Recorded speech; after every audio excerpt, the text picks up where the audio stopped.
What's up, y'all? This is David, your boy David with the Hip Hop Humboldt podcast. And man, I'm blessed right now to be in the studio with your boy Albert. What's up, Albert? What's good? What's good? It's Albert, aka Albear. You know, we out here. Yes, sir. Yes, I'm sir. happy to have you. Thank you for having me, bro. Absolutely, cuz, man, I'm real blessed. Like I said, you already got right into it. Let them know right off the bat your Instagram handle.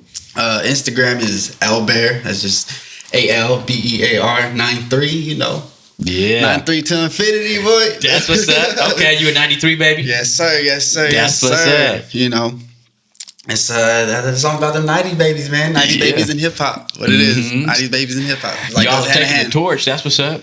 I'm trying to, man. Trying to. Before we get into it, bro, like I said, we already touched on a lot of things, but you know, what made you want to do this hip hop podcast? Oh man, you know, like I've been doing this hip hop podcasting shit for a while. I started doing it like 7 years ago, and I was just putting out mainstream hip hop at the time, you know, and about a year ago, I saw the need locally for there to be something that existed to put the local artists on, you know, because it just didn't exist, you know what I'm saying? So hip hop needed that exposure in Humboldt County, and I'm happy to support the culture that I love, you know what I'm saying? And definitely. I appreciate that shit because you definitely shining some light on some real stuff out here. When I came across your podcast, it was like on Instagram, like I said, I knew about NAC 1, so I started listening to that, started getting all the gems that I didn't know about HipHop Humboldt, and that led me to the next one and the next one. And then when I met you at that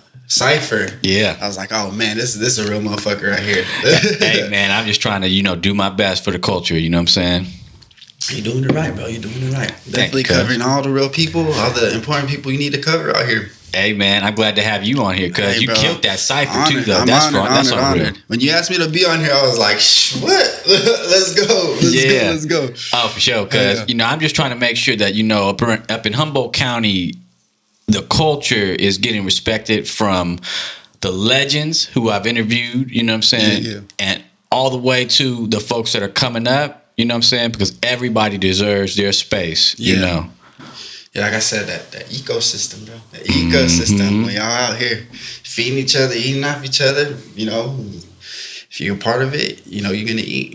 That's the thing, too, is like I was touching on, you know, I'm from the Central Valley, so it's like, it's kind of like has that, you know, the competition real strong, you know.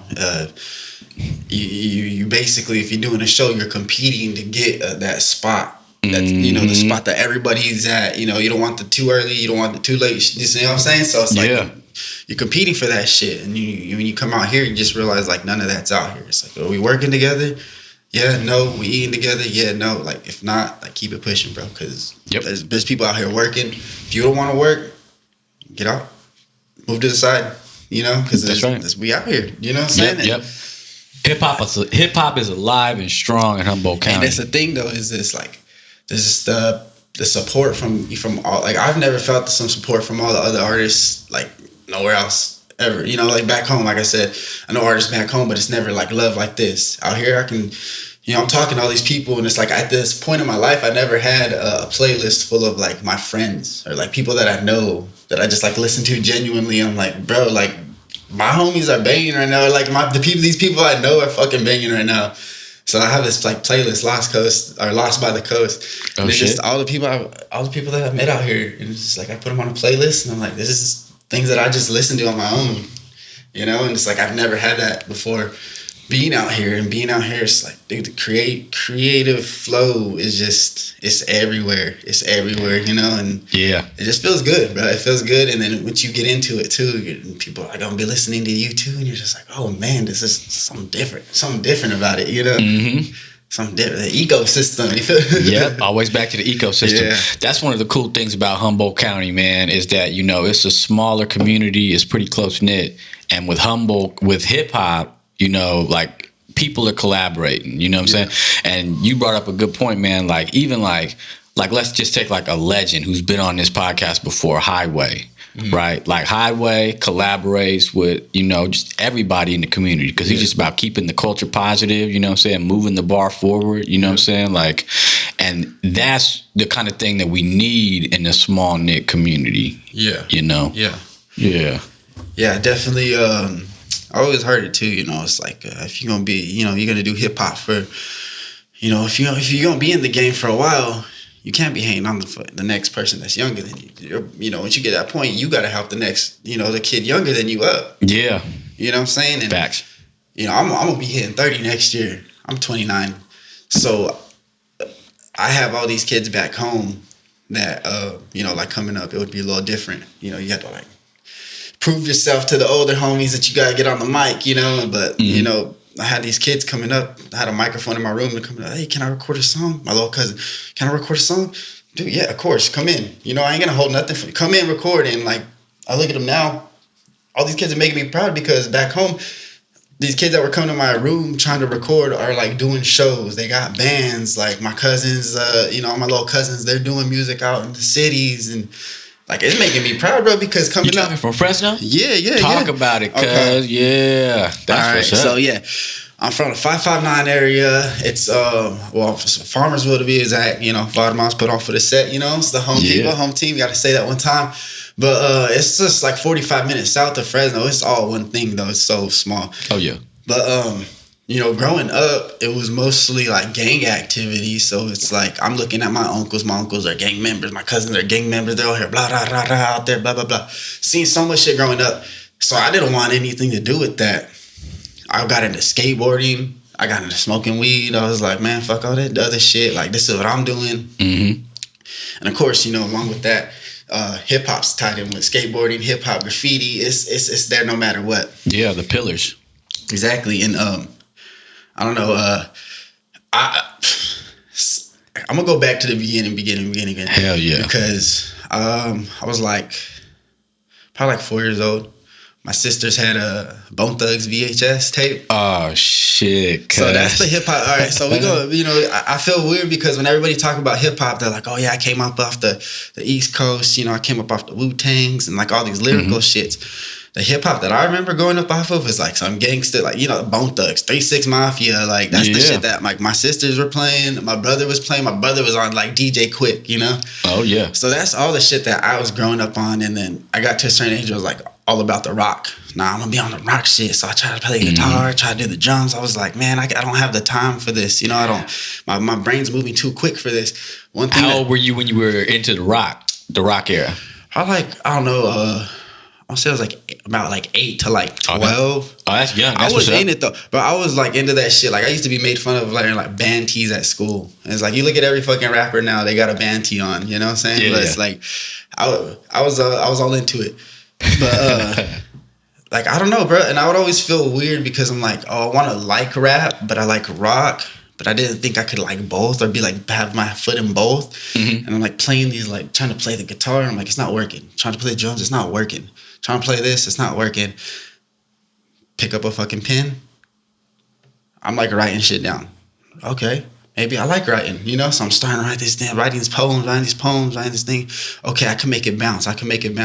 Oh, let me try to do it to this little drum, like, you know, this drums in this like rock song, you know? Oh, okay, I like this. That's the thing that stuck around. You know what I'm saying? So like, I'm like 15 at this point, and I'm just like, you know what? Maybe I should just start rapping. Like, I knew a couple of people that were doing it, and they would always tell me, "Come in the booth, come." Like, you know, we gotta like, you know, it's like I grew up in the internet hip hop shit, so it's like whenever like home studios were coming about, friends like, "Hey, my mom, you know, do you want to come record?" I was like, nah. Finally, I was like, fuck it. I like writing. I've been writing.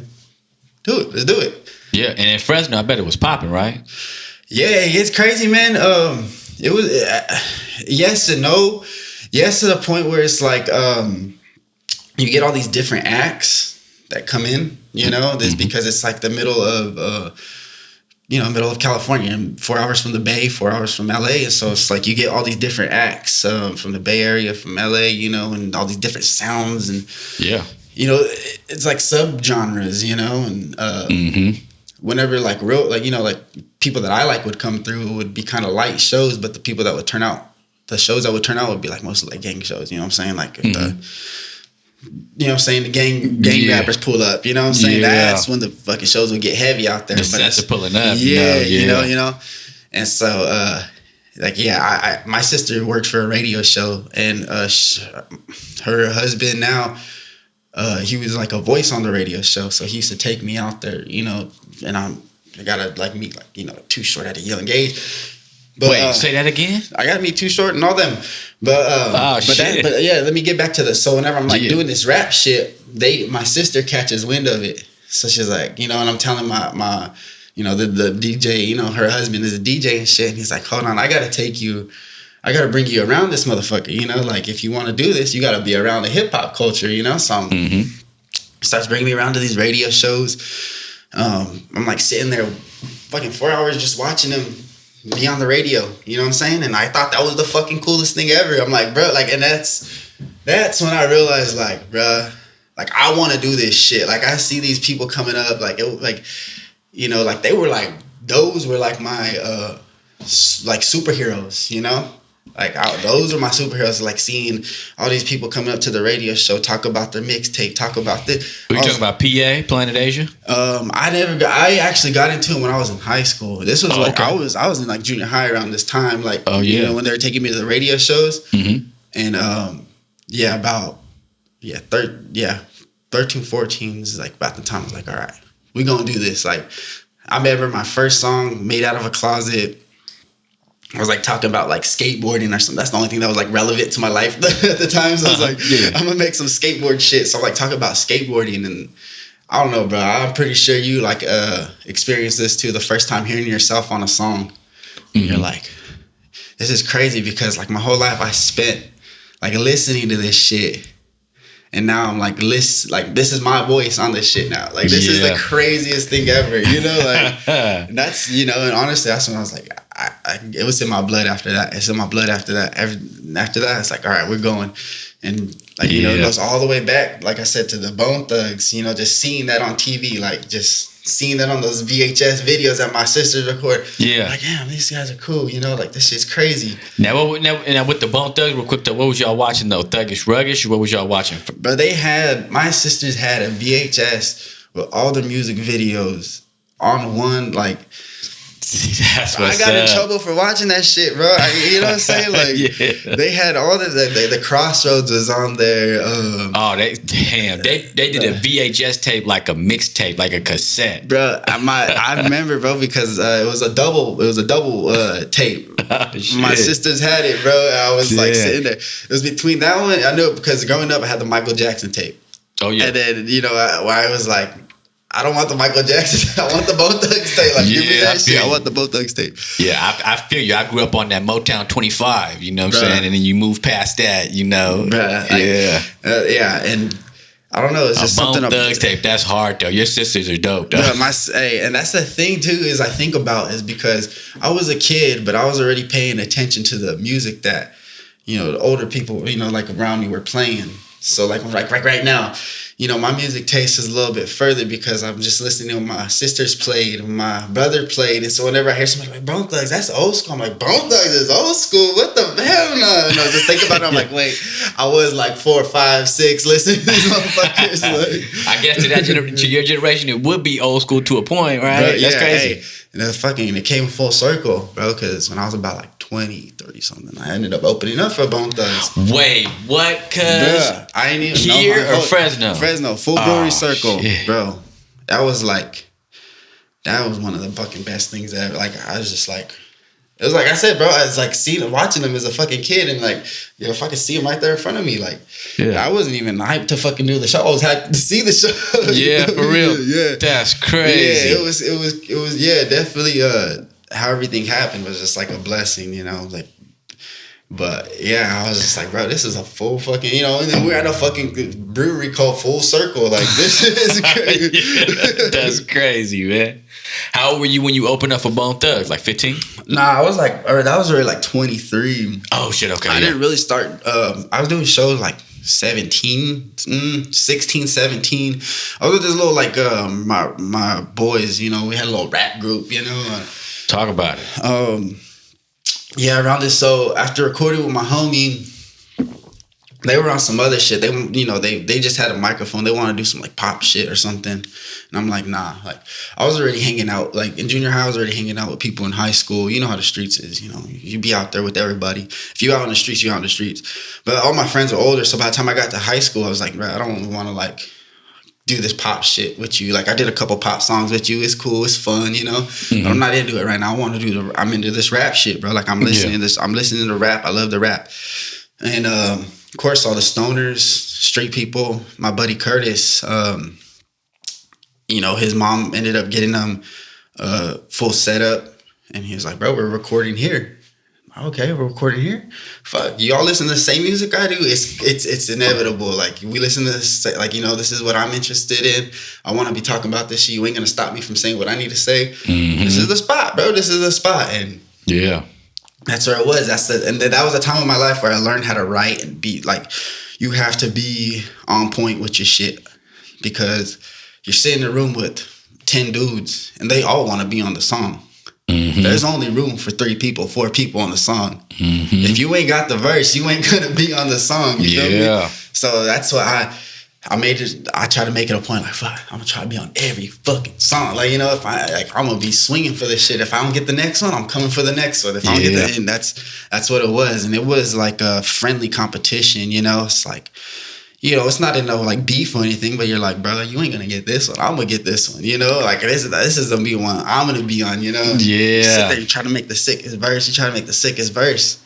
That moves the bar forward, though, that competition on that level, you know what I'm saying? So, we were doing that, and we started kind of like traveling up and down California. You know, we were hitting the Bay. We did a couple shows in L.A., and it was cool. You know, it was fun, like, just being with your boys, being little shitheads out in the city and shit like that. You know, it's just fun.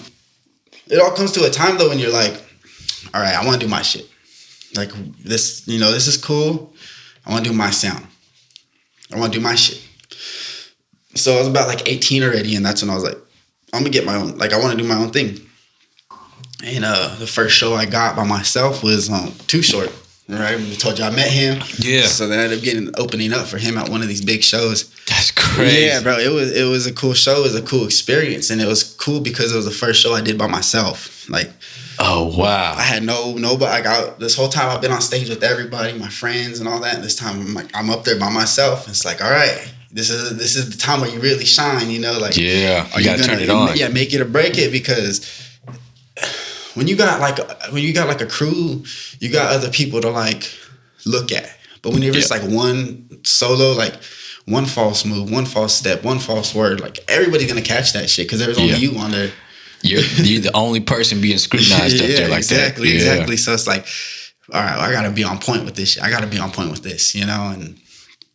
Damn. And I kind of just got on that grind, and you know, once you get that first reaction of like, all right, you did good, it's intoxicating. You're like, I want to do it again. Mm-hmm. I want to do it again. Yeah, like, I'm gonna go again. You know, like once you put yourself up there like that, and then get that validation. Oh yeah, bro. Like you know, because every artist is vulnerable, but once you put it out there and people receive it well, just let's go. Like let's go every time. And I try to explain that to people, like, yo, like, you guys see me, I'm cool, I talk, I'm chill, but shit, when I get on stage and I have a microphone on my hand, it's like all that shit's different. Like, it comes out, like something comes out, bro. Like, I don't know what I seen it at the Fat Bowl side. It's like, it's just different, you know? And, I started tapping into that when I was like 18, started doing my own shows when I was 18. Damn, in Fresno. Yeah. Fresno. That's a big city, man. That's a big game. Yeah, I spent a lot of time out in Fresno. I spent a lot of time out Visalia, whole Tulare County, pretty much, wherever they're doing shows. And, you know, I've been, blessed to see some, like, good artists, open up for some good artists, have some good times and stuff, you know. But, getting back to, it was like, what we were talking about earlier before we turned on the microphone. We were out here 30 minutes already. Yeah, but, chopping the shit up. Yeah, I moved out here to kind of like, I was dealing with some, all right, we're gonna keep it 100. We're gonna keep it 100. Yeah. The first promoters I was fucking with all those shows, like I found out they was like on some P shit. They was real, was real, you know, they was really pushing P, you know what I'm saying? Like, if you know what that means, they was really pushing P. Yeah. And I remember just like pulling up to get, you know, because it was like some ticket situation. I was like, hey, yo, sell these tickets. And you know me, I'm a hustler, bro. I made money twice. You know, I went back for three or four fucking batches, you know? Yeah. I remember coming to drop off some money one day, and he's like, opens up the door, and he's like, oh shit, Turns around, hey, can old boy come in? And he's like, who is he? And he's like, I don't know, but he's cool as fuck, you know? Yeah. Gave him my money, he let me in, you know? I'm like in the fucking, it's like, it's all empty. There's one couch. There's like 3 girls sitting on the couch. And that's when I'm like, whoa, they, you know, this is different. It's a different scene, yeah. So I was ready from the jump, bro. I was kind of like dealing with sketchy people in the game already, like sketchy. And then like, it got to a point where I'm like, all right, I need to go. And I want to focus on this hip hop because like my view kind of got soured a little bit from everything. And then I'm, you know, moved out here. I was like, I'm gonna fucking go. I'm gonna be a farmer L. You feel me? Farmer Bear Boy. Yeah. Just out here. I'm gonna go some weed. You know, I did that, but like I said, we're here now. I'm on your podcast. This music shit follows me. So it's like this hip hop shit is like a part of me. No matter what, it's gonna follow me no matter what. If I give it up or not. And then thinking it's about in it your back heart then, now, cause exactly like even back then. 4 years old, 5 years old, Bone Thugs, like. And I'm like taking in this content very well. I'm like, all right, maybe this shit's it's gonna be a part of me no matter what. And then hearing stories from like Knack, you know, talking about him being with his family, bro, and like him teaching them the ropes. And I'm like, bro, this is a beautiful, like it's beautiful, bro. And you know, it's this whole hip hop shit. It's like I said, bro, it's the sauce. You got it in you. It's gonna be in you. If not, it's not. You know what I'm saying? You can teach your family the ropes. You can be a family. You know what I'm saying? Like that's the thing. And I'm like, bro, this hip hop shit is real, bro. Like this, it's real and it's alive and it's gonna be alive no matter what. No matter what. Your heart is like, you know, your heartbeat's gonna catch the beat. You feel me? Like, yeah, you know, and like what you said, the whole it all comes from the streets, and that's a real honest place. You know? Yeah. And it's a real honest place. And you don't have to be the fucking top gangster. You don't have to be the fucking pimp. You don't have to be the drug dealer to be from the streets. Like people like me and you, we're from the streets, but we know the streets because we had to survive the streets. We had to make it down the street without, you know, make it back home without anything happening. And that's what reflects in the music. That's what the light's being shined on most of the time. You know what I'm saying? It's like, yeah, you can hear it for face value and be like, oh man, all they do is talk about the drugs, the hoes and this and that. And it's like, nah. Like no one's shedding no light on it. We're speaking on it. You may look at it as like we shot in, but we're speaking on what this reality that we were put into. Facts. And like to flip it, do something positive out of it is the main thing, you know, because I've had some like arguments with some people, you know, a couple of people out here and talk about, oh, I don't like it because it's so negative. They just talk about this and they talk about that and da-da-da. And I'm like, bro, this kid, this kid that's popping right now spent his life, you know, killing, selling drugs or whatever. He flipped it. He talked about killing and selling drugs. He ain't killing and selling drugs, but he's way more successful than he was doing that shit. And you don't got to do that anymore. That is the story. That is the positive message. Like you can sit there and talk about what you did. You ain't doing that no more, but you're feeding people, you're feeding your family, you're feeding everybody else around you. Like that is the story. Like that's the ultimate hip hop story. You know what I'm saying? And it's like from the beginning, it's what it's been until like now. It may sound different.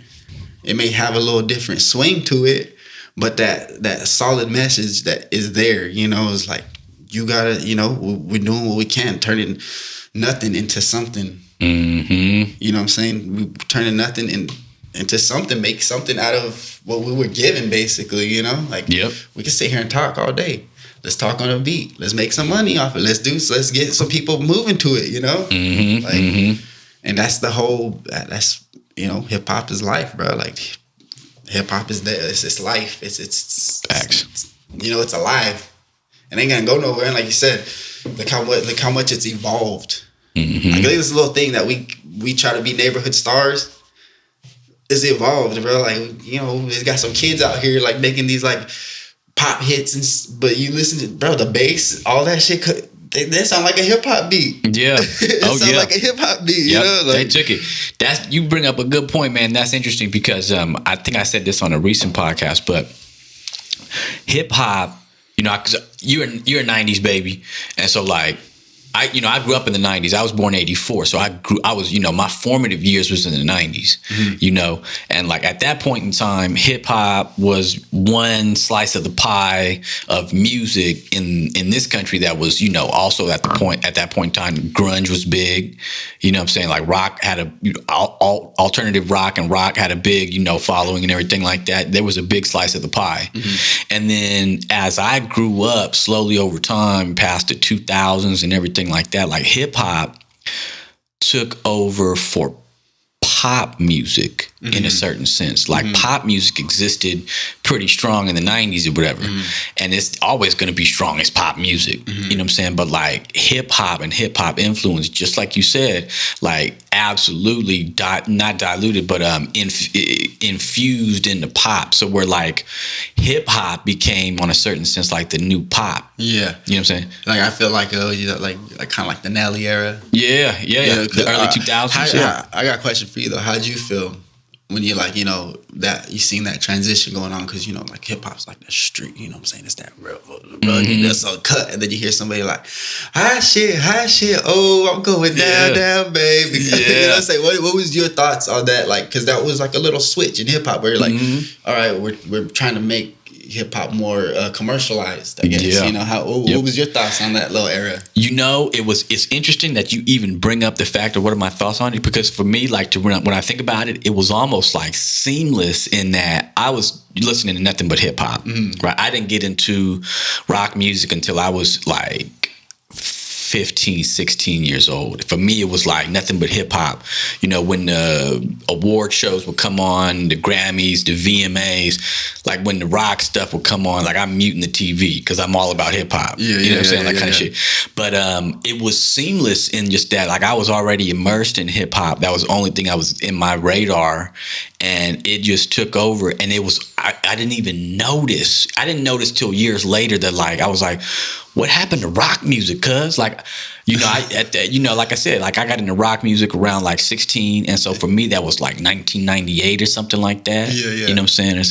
And it existed. And then rock music, just slowly, it doesn't exist like it used to when you had like, you know what I'm saying? Like when Tool was big, you know what I'm saying? Or even like grunge bands, like when Nirvana, you know what I'm saying? Like all kinds of different like rock bands were like big. It just slowly changed. And I didn't even notice it because I'm so like in it, my purview's on hip hop, you know what I'm saying? But then you look back, and you're like I said, man, like where is rock music now, man? Like I can't even like. I asked my lady, because my lady's white, and I was just like, what happened to rock music? You know what I'm saying? Like when you go to areas where there used to be like a rock radio station, what are they playing on it now? And she's like, they're just playing the same stuff from like way back. Yeah. Well, maybe it's like that tough guy image, because like when rock, was like at its height, it's like it was like all these like tough guys, you know what I'm saying? They got like their chest hair out and shit, a biker looking motherfucker, Yeah. I feel like the tough guy image got replaced by who? Motherfuckers that kind of look like us, you feel me? They got the hat on, they got the hoodie on, you know what I'm saying? They got a couple jewels on. What'd they do to get them jewels? That's the tough guy now. You know what I'm saying? Yeah. It's like that tough guy image kind of took over. It's kind of like oversees what was really going on, you feel me? Yep. And that leads the whole culture. That leads like the youth, like everybody. That happened during my lifetime, man. That's crazy you bring that up too, though. 'Cause that's when you was coming up, you know what I'm saying? And you're seeing it in real time too, though. Yeah, well, see, like, I feel like when I was seeing like the whole like hip hop like radio shit, like I was going to the radio stations, right? Yeah. Seeing that, like I feel like I was too young to like recognize what was happening. Like the commercialization of like having these like, back in that, early 2000s, I would say probably like 2004. It's like you had to have that radio hit to be on. Yeah, for real. And I didn't realize that was, I honestly didn't realize that was going on. You know what I'm saying? And like, I don't know, bro. Like it just, finding like hip hop, I had to search out for that. Like I had to search out for the Jay-Z's. I had to search out for the Nas's. Which when I found Nas, like I carried the cross Virgin Mary had in the voice, bro. When I heard that shit, I'm like, bro, this is the coldest motherfucker out here, for real. And but because it's like the lyrical shit is what I had to look for. Yeah, and I had to find that on my own. And you know, because I was like so immersed in like what was popular, what was in the face, what was in the TV, what was in the radio, you know, and you know, Wu-Tang was out there, but it wasn't popular at the time. And I remember when I found that, you know, the Triumph, that's the first song I heard. I'm like, bro, this song is crazy. You know, this is crazy, you know, and like. You know, that was kind of like the seed. That was like high school. I was already into hip hop at that time, but I found that shit out. It is crazy because you know, I got back to just making my regular music. You know, I'm an internet kid. You know, I'm just making this music. Blah blah blah blah. Years later, I meet this cat, big old white dude, wears glasses. We're smoking a blunt. I met him through my homies that smoke. And, oh, you make music? Oh yeah, bro, I make music. He started putting me on all these like. Like, you know, like hip hop. He's the one who actually put me on Jay Dilla. Oh shit. Stone Stow. Like I know Stone Stow through my boy. His name's Nasty Nate. And he's the one who like I was already in my I was like 20 years old. This guy showed me how to do this shit. Bro, he's wake me up. All right, you wanna have a studio session with me? Yeah. All right, I'm gonna come pick you up at 8 a.m. 8 a.m., bro. What are you talking about? Just be ready at 8 a.m. He said. Yeah. So I'm up 8 a.m. fucking tired. That's what he showed me. All right, we're going to hit all the thrift stores. We're going to hit the flea markets. Where are we going to? The records. What records did they have? You know what I'm saying? Yeah. I'm sitting there like, checking who is this corny white dude on this fucking... we don't want this, you know? No, that's exactly what we want. You showed me how to dig through crates, bro. Like, you just turn, you know, like, this is white dude, you know what I'm saying? He's showing me all this shit, and he's like, all right, we're gonna pick out all these records and get to his crib. All right, now we're in his crib. Let's listen to all these records. Listen to all the records. All right, hear that sound? Put that shit. You know what I'm saying? The next thing you know, I'm over there rapping to this shit, and then like that's when he showed me like what hip hop like. We're gonna go find me like that he was so into that shit, bro. He, like I said, he's the one who showed me Jay Dilla. He's the one who showed me Madlib. Oh shit, you know, MF Doom. Like he's the one who put me on all the. You know, I didn't find them until I was like in 20s. Yeah, you feel me? Because that's not mainstream rap. Like you have to find that. Yeah, you have to find. So that's that type of rap. Is like if you know, type shit. You know. Yeah. And I'm happy that I found that later on. Because I feel like I needed that at that time in my life to like sharp tune it. Mm-hmm. You feel me? Yeah. So when I'm rapping with all these like dudes in the streets and I'm telling you I'm trying to be the best one out of a room full of 10. Yeah. Not necessarily rapping on the things that I want to rap to. You know, I'm just trying to fit in. I'm to be the chameleon, you know, be on everything. Yeah. And I was listening to my old SoundCloud. And I was listening to the music that my buddy was sending me from like 10 years ago, man. Like... Yeah, from the shit that we're making, you know, and then I just jumped to the shit that from when I left all that and started doing my own thing. And it was like a switch, bro. Like somebody was like hit the switch, the light switch turned on. Like it was like, okay, he sounds like he's just trying to fit in to where he's making the shit his now. Like he's holding the beat down. Like he's not fitting on the beat, he's holding it down now. Oh yeah. And that's why I listen to that now and I'm like, okay, here's a song. Like this is the switch, you know. Like this is a song from 2012. This is a song from 2013. Like like this is. Now that's dope to be able to have that self reflection of your own art. To say like when you saw the change, you know what I'm saying. That's pretty dope, man. Yeah, and I don't know, bro. This is like you say, it's like documents, like the Kanye thing, the Kanye documentary. They documented everything, and Cootie Bang was out there doing it. I feel like that's how a lot of us artists are that make hip hop music. It's like you go down through your catalog and you're like, fuck, this is the place I was at in my life. Fuck. Sometimes you're like, damn, this is crazy, or damn, what the fuck was I on where I fucking made this shit sound this tight, Yeah. You want to recreate some of that energy, bring it back. Yeah. Sometimes, but then sometimes you're like, all right, well, what's the next move? Like, what are we gonna do to change it now? Like, what are we gonna change the game? We can't fucking stay the same forever. Yeah. Yeah. Funny, I bring that up is like this whole little like mixtape that I just made is the Beach Days. It's a lot like rock, there's like rock influence in it. There's like this alternative sound into it. Oh, dope. And the reason why I did that is because it's like. I'm away from all the influences from back home. But back home, it was like that. Like, let's get on it. Like, like let's get on it, you know. And yeah. so I was on that, like that's what I was on, and I'm like thinking about it. I'm like, I'm tired of going home and trying to explain to people like all these like jammy bands or like all this alternative music people up here put me onto, and it's like really good music, you know. And I like try to go home and like tell people, hey bro, like you just listen to this, like, you know, help you with writing, you know. And yeah, my homies be like, what the fuck are you talking about? And then I come up here and like I'm trying to explain to my friends up here, like showing them music from back home, being like, bro, like this shit is tight, like listen to this is the, and they're like, I don't know about this, man. I don't know about this, brother, you know. Yeah. So I was like, let me try to like make something that like it fits in between that, where I don't have to like explain it to nobody, you know, like when people back home will listen to it, be like, all right, this is a different sound, but what you're talking about is real, like I feel it, you know. And then like, you know, same thing on the other side, it's like, oh, we don't really understand what you're talking about, but this music is tight as fuck. Yeah, you know, hitting all the demographics. That's what's up, you know, and that's like the whole like that's a true entertainer, man. That's, I honestly learned that shit from out here, from all, you know, like everybody out here just being inspired by seeing everybody, and it's like away from all those influences, you know. It's like where it's more about the craft. Yeah, you know, and I don't want to get, you know, I was getting caught up on the feeling of like, all right, I'm from this area, so I have to make this type of music.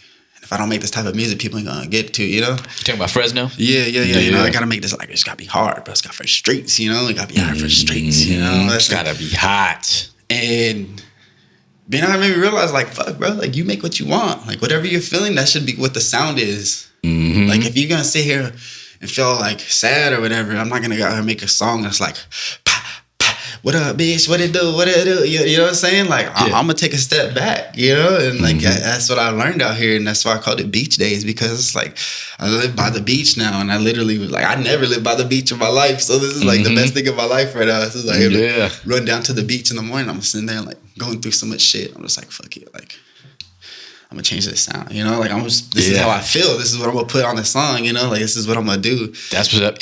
Was that the one that you was talking about earlier? That Juice produced? Yeah. Dope. Yeah, my boy Juicy, man. I met him. Shout out to Juice. Yeah, bro. He a real one for sure. I always give him his flowers, bro, because he be doing so much for the community out here, for the hip hop community, just in general, bro. Like, I'm happy I met him, because then too, he always like to listen, you know. I'll be like, hey, like, I'll give him my input. Like, what do you think? And he'll give real input. And I always appreciate that.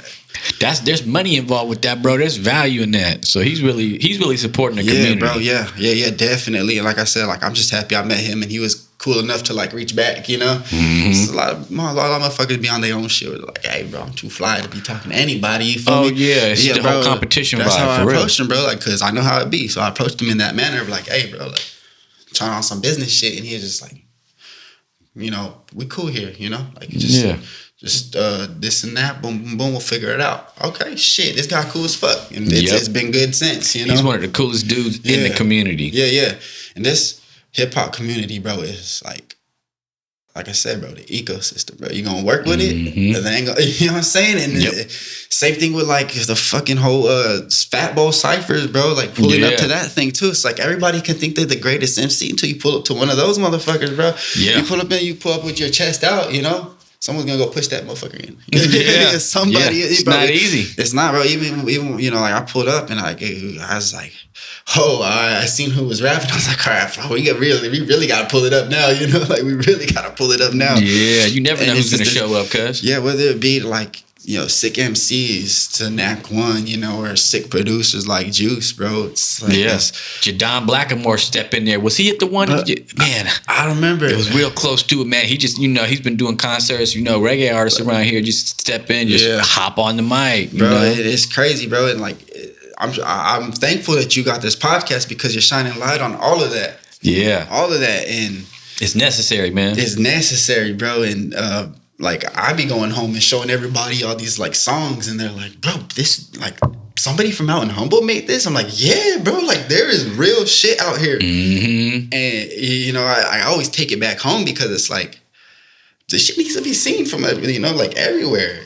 Like everybody needs to hear this shit. And it's like, you know, like I said, from, you know, everybody that Juicy's working with, Reef and Soul, you know, Weirdo, all these people, like, they're really great at what they do, you know what I'm saying? Josh, yeah, bro, everybody,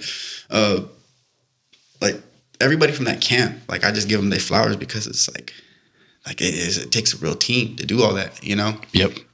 And they're younger cats too, and so to be able to be like to drop that on the level, that competition vibe, and be able to just collaborate, that strength. Yeah, and it like I said, that gives like watching them gives me that feeling I had with my homies back home when I was like 16, 17. You know, I'm like, bro, this is so cool. That's what makes me turn into them, bro. Like I said, it's the ethos is a full circle because I came out here, I was listening to them, and I eventually met Juice, and I was like, oh, you know. I don't know if I'm gonna be able to make music with these guys because they're already on their shit. I don't know if they got the time for this, you know? And then, it looks like that from the outside, right? You know what I'm saying? Like I said, talk to Juice. We had a conversation about making things accessible, you know? And he's like, it's all attainable. Everything's attainable if you go after it, you know? And, you know, bro, like, I had nothing but good things to say about the man because he be doing good shit out here.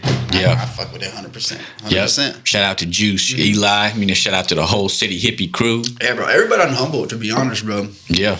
Everybody out in Humboldt. Like even, you fuck with Igel? Igel? I never met him. Igel, he's super cool dude. He's got some, like, the most positive music. Like one of the dudes I can listen to just to, like, heal myself. He be talking about a lot of healing shit, bro, which is we need that shit a lot, bro. Yeah, I'll turn you on to him after this. And yeah, for real. Good luck. The dude, he produces them. They're young cats, bro, like 20, 21. Super cool kids, bro.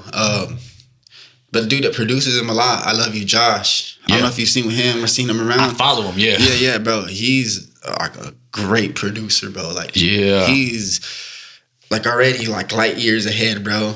That's what's up. He's light years ahead, and I that's why I really I fuck with him. He produced a couple of joints on my last tape too, and dope. You know he's just positive kids, bro. And I like working around that energy. One, it's like I'm 29, bro. They're like 20, 21. It keeps me young, bro. Like it keeps me in the loop, and at the same time they're like so inspiring because I see myself in them a little bit. You know, I'm like, bro, I remember being like on the grind like that and being like, fuck, I need to make the next best thing, you know? And it's like, they need I'm not saying that nobody needs anything, but like, I just wish I was there. You know, they had somebody like me that was around, that was like in the same thing, kind of like kicking good game, you know, because I had street motherfuckers around me that are like, hey, fuck this rapping shit, bro. Like, you need to be making some money elsewhere, you know? But I told myself I'm never going to be that guy.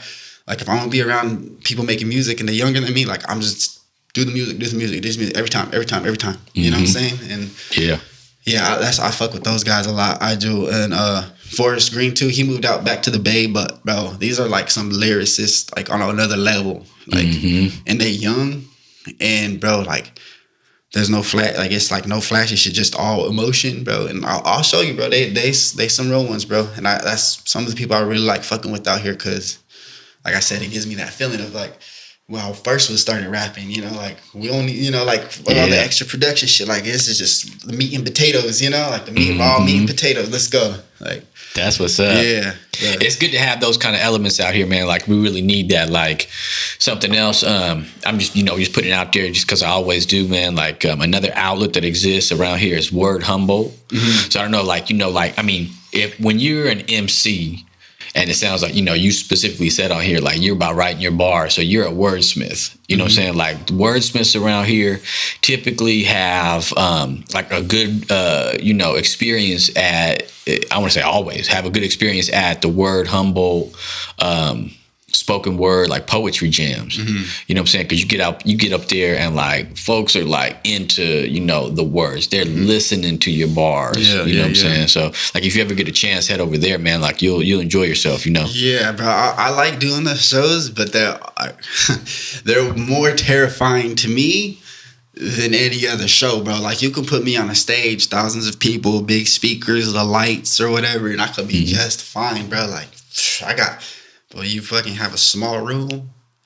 There's like 2, 4, 5, 10 people in the room. Like, I get fucking in. Like, I start getting nervous because, like I said, bro, it's like there's no speaker to hide behind. There's no lights behind. Like, there's no crowd to hide behind. There's no entourage to hide behind. It's just you and your emotion, your feeling, and your words. And vulnerable as fuck. That's a very vulnerable spot to be in. And like I said, that shit is more terrifying, but it's more like I feel like those shows are like more fulfilling for me. So I've done some where I've like pulled up like to try some new verses out. All right, let me try this one over here, see how people react to it. Here, this open mic, and I'm never afraid to let anybody know, like, hey, I'm in a vulnerable position right now, so I'm sorry if I sound nervous. You know, like I'll tell people, you know, straight up, like people at Redwood Retro, they have like the little open mic over there. I'll pull up sometimes and like I'm never afraid to tell them, like, look, these are new verses. There's only a few people in here. I'm sorry, but I'm vulnerable. Just work with me right now. You know, like, and folks right here are cool with it. Yeah, you know? bro. And I can say that shit. Like I want, you know, I gotta make that shit normal. You know what I'm saying? It's like I'm not gonna sit here and like pretend it, you know, like and be like a tough guy all the time. You know, I'll be on stage. I'll tell people like, hey, us artists are vulnerable. And like when you see an artist on stage, no matter what he's doing, whatever he's doing, there's an artist on stage. That's the most vulnerable he's gonna be, and he's letting you, he or she, you know, is letting you into the world, you know, because and if all this artist shit was easy, bro, there would be a lot more of us. Yeah, you know what I'm saying? There would be a lot more of us, and like I know motherfuckers are the best MCs in the world. Like, you know, I feel like they're the best MCs in the world, but they can't stand on stage for a motherfucker. You know? So that's what I'm saying. Yeah. Like, being a fucking artist was that easy. Like, everybody would be doing it. Like, you know? And like, you know, we live in this internet world where everybody can rap. Everybody can rap. Yeah. Can everybody perform? Right. You know what I'm saying? Can everybody perform? And that's why we see a lot of flops these days, bro. Like we watch all these, like, you know, like we watch a lot of these people come in and they come out. They come in because they had that one hit song that's on TikTok, that's on Instagram. Like everybody fuck with it. But once you see them on stage, you're like, that's it? Like that's it? Stage presence is a real thing, man. Charisma on that level, you know. One dude I talked about already, right? You know, Highway's got that. You know, it's like the crowd control, you know what I'm saying? Like that's an art and that's a skill that, like, you know, you got to build that. And there's going to be the people that are naturally inclined because of their own talents and skills with them, and then it's going to be the people that are going to like build that muscle, and then there's going to be the people that just don't have it too. Yeah, bro. And it's just it's like a toolbox, bro. Like I told you, I got some songs with Fash, you know, and Fashawn. And see, that's crazy, cuz we got to talk about that. Bro, that's one of my heroes to this day, bro. I ain't gonna hold you. But shout out to Fashawn. We was, you know, I pulled up on him and we were skating and shit, and like in Fresno. Yeah. Shit. So we out there. Are you serious? Yeah, all right, I'll start with that story too. The whole thing with Fash, like I can sit here and say that's like one of my favorite rappers, bro. Because a lot of people say Nas is their favorite rapper and shit, but I'm like, bro, like Nas was his favorite. He was signed to Nas' label for a fact, you know, Nas Appeal for a minute, you know. Like I said, I really pay attention to this man because it's like my superhero, bro. Like, what about? Nah, that's dope. Because you know what I'm saying? It's like he was coming out the valley, not trying to be the D-boy. He wasn't trying to be the pimpin'. He wasn't trying to be the gangster. He was being somebody out there, you know, just a regular street kid, you know? Yep, yeah. Good kid, Mad City type shit. And he came up too, and he really put Fresno on a certain level, you know? Yeah, bro. Cause I remember the day, bro. Like, MTV was covering 2010 XXL freshman list. Yeah. And with Fashawn on there. Bro, Fashawn was on there, bro. And I'm sitting there as a kid, bro. I'm waking up, watch MTV every morning because that's the only, like, my era, that's the only time they played music videos. For real. Morning on the way to school. So I would wake up early and trying to watch all these music, and then they'd have like the hip hop news and like little segments in between. Yeah.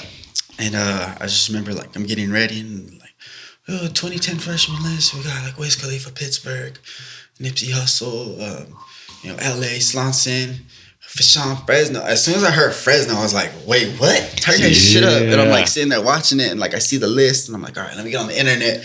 Let me see what this is about. You know, like I don't even know anything about this 2010 list and like any list, you know. So I'm like, oh, wait, what the fuck? Like, like I'm knowing all these rappers because I grew up in the internet mixtape age. Yeah. I was able to just jump on my computer and like download. Yeah, talk about it, cuz. You talking about Dat Piff? What you talking about?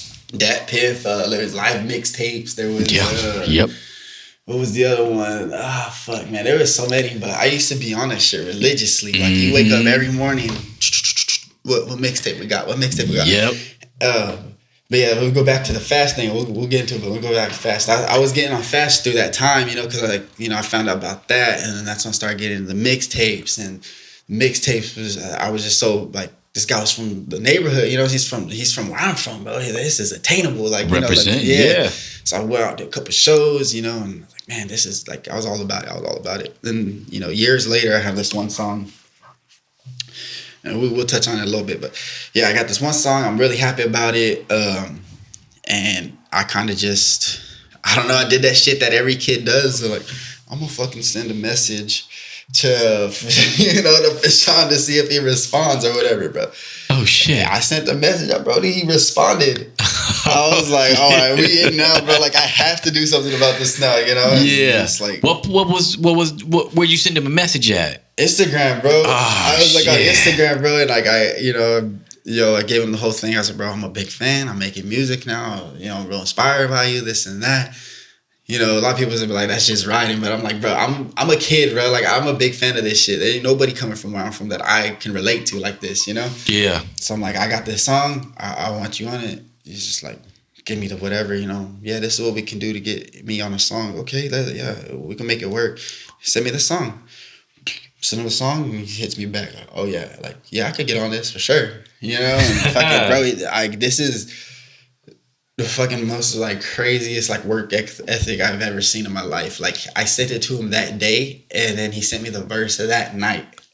What? Literally that night. Like, I'm like, got home from work, took a shower, fucking ate my food, looked at my email, and I was like, oh shit. That's crazy. And bro, like, you don't, like, I don't know if you know the feeling, bro, but when you hear like your fucking childhood like superhero, like on a beat, original beat that your boy made for you, a song that you created, I was like, dude, like, this is so fucking crazy, bro. This is so crazy. That's dope. Yeah, bro. It was and there's a dude named Ray Young back where I'm from too. He's super, like one of the best rappers, I would say, that I know personally. Like, out of Fresno? Yeah.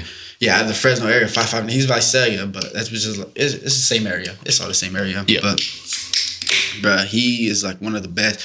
I'm actually proud of the boy because he's like a pastor now and stuff, and like, shout out. He's using his like his hip hop voice and what he lives to project to, like, he's doing things that fit his life now. Yeah, that's what's up. And that's what's that's what it's about. Yeah. But he be doing good things for the community. But I reached out to him too, and he was putting me onto a lot of shows at the time, and I just kind of was like, hey, bro, like, I got the Fashawn verse, like, it would be only right to have you on here, because it's it's you and you, like, I looked up to both of you guys, like, it'd be only right to have you here. And he's like, bro, it's all love. That's dope. Cause he even took me, because me and my buddy, we was he was having trouble sleeping, and he started making beats. His name's Tracy. He got out the army, and he just had some things going on with his life, and he couldn't sleep at night. And PTSD is crazy, man. Yeah, bro. Shout out to them. I'll speak on it a little bit more, but that's not my story to tell. You feel me? Yeah. But he was having trouble sleeping, and he found out. He heard a couple of my mixtapes, and he's like, "Hey, bro, you make music?" I was like, "Yeah, bro, I make." And he's like, "I'm starting to make beats." He'll show me his beats, and I'm like, I'm never the type, like, never the type to discourage anybody, especially when they're earlier in their stages. I'm not like, oh, this is whack, this is trash. I'm like, all right, this is cool, bro. You should work on it some more. Keep working, just keep working. That's, and it's just like the light switch shit. One day he showed me a beat, and I was like, this is time. This is on, bro. We on now. Yeah. And that's that first beat, that I like. We made the song. It started getting a little traction back home. Everybody was telling me they like it. I learned how to put it on Spotify. We learned how to put it on iTunes. We learned how to sell it. And then that's whenever I got Fash for the remix. I was like, yo. And he was like, okay, yeah, I fuck with this. And then that kind of followed on over. Damn. Yeah, bro. And it is crazy, bro, because we were doing these shows, right? We were getting booked for these shows. And we're beating all these guys that had these like micro labels and they had like people pushing money on them, you know. And they're like, oh hey, you know, we'll pay for the slot, we'll pay for the slot, and like. Me and my friend were making this shit out of a staircase, you know, and like we're beating all these motherfuckers out.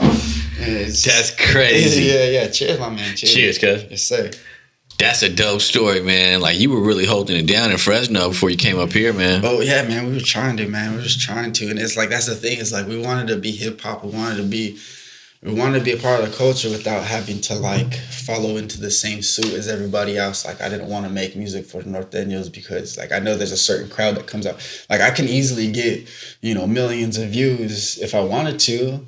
But I'm not gonna follow that suit, you know. Like the music doesn't even have to be good for them to come out. Like, and that's no disrespect to anybody that's making music, because there's a lot of good artists that I still follow that be making that type of music. But it's like that's not what I'm into. Yeah, you're not a formula guy. Yeah, you know, it's like I'm not into that. Like I'm not, because I'll touch on the subject too, where there was Neighborhood Hero by Bandit. And you know, he was really active in the life. He was very motivated in that lifestyle. I'm gonna say that he was motivated in that lifestyle. And he had this song I really liked. I really liked it, and I recorded on it just for myself because I'm like, I want to hear this on my own because I want to hear myself next to this guy. Like, this, I just want to hear it on my own. The mixtape era, folks was doing that. Bro, like yeah. that. It's like I just want to hear. I'm not even gonna put it out. I just want to hear it on my own. But he ended up hearing it and was like, bro, like, you do whatever the fuck you want with this song. Like, yeah, take the beat. Like, I bought the beat, but you could take it, like, and just put it out. Do whatever you want with it. It's basically what he told me. Damn. And then to me, I was like, whoa, like, shit. Like, okay, look, all right. And that's a validation right there, cuz. Yeah, but at the same time, there's some shit they're saying on there that kind of don't fit my lifestyle. You know, they talking on ops and shit. And like, I'm just a kid trying to rap because I like the song. And I realized I get some looks now. Like, you know, like back then, it's like, all right, we ain't gonna listen to him because he's over here rapping with this fool. Like, oh, he's a part of this clique now. He's a part of, and it's like, oh yeah. I learned that early on. Like, okay, like if I'm gonna make somebody with somebody, you know, that's somebody that's cut from it. Like, we ain't gonna be talking about this because I can't be fucking up my shit. You can't be fucking up your shit. That's a good experience, man. That's dope. That's a dope story, cuz. But yeah, it's like. A buddy of mine that told me back then, you know what red and blue makes? Green. You feel me? So that's like that. I was like, all right, well, we ain't doing that. Yeah. We ain't doing that, especially with the music that we're putting our hearts into. Like, yeah, we ain't doing that. We're gonna leave that for the next man to do. We'll leave that for the next man to do. Like, we ain't gonna be calling out no ops. Like, you know what I'm saying? That's not our story to tell. Yeah. Shout out to you though for knowing like that's not what you're about in terms of like, you know, you're not trying to take the art on that path. Yeah, it's just like I said, bro. We all from the streets. It's just we don't have to be the fucking gangster. We don't have to be the drug dealer. We don't have to be the pimp. We don't have to be the whatever. It's, you know how to survive from getting up down to the street back home. That's being from the streets, you know, like everybody. But people take that term and kind of like twist it up and be like, "Oh, bro, I'm from the streets. That means I'm the best motherfucker out here. You know, I'm the fucking hardest motherfucker." It's like, nah, bro. Like, if you're the man that had the fucking 9 to 5 and still made it back home going down those streets, like that's what the streets is. You know, yeah, you allowed to tell about it. You made it out that motherfucker. Like that's what you want. That's the goal. You know, that's the goal.